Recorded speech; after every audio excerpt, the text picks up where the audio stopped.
शिरा करायचा असेल तर आमच्याकडे कोणीच करत नाही. पहिलं तूप टाकायचं मग त्याच्यात रवा टाकायचा. पहिला कोरडा रवा भाजून घ्यायचा, मग तो काढून घ्यायचा, मग तूप घालायचं, मग जे काही ड्रायफ्रुट्स घालायचे असतील ते पहिले तुपात तळून बाहेर काढायचे आणि मग त्याच्यात रवा घालायचा आणि मग तो परत भाजायचा. सगळ्यात महत्वाचा रवा भाजणं. सगळ्यात महत्वाचा रवा भाजणं.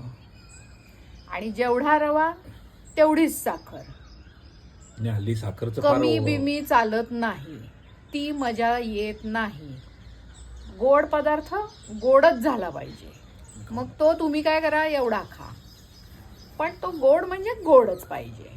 आणि तुम्ही आंबा घालणारे म्हणून साखर कमी, तसं नसतं ते. काही सांगतात, काही लोक काही सांगतात, गुळ आंबा, साखर आंबा. अहो, त्या जे कैरीचं माप घेतलंय त्याच्याहून कमी गुळ घेऊन कसं चालेल? काही लोक तर दुप्पट घेतात गुळ किंवा साखर. मी तरी दीडपटच घेते किंवा बरोबरीने घेते. आणि तेवढी साखर किंवा गुळ हा पाहिजेच. आणि गुळाला गोडी कमी असते, त्याच्यामुळे तो थोडा जास्तच घ्यावा लागतो.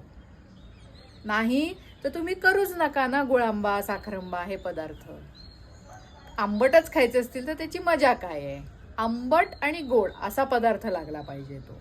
तर त्याच्यासाठी साखर आणि गुळ तुम्ही जे प्रमाण आहे पारंपरिक तेच घ्यायला पाहिजे.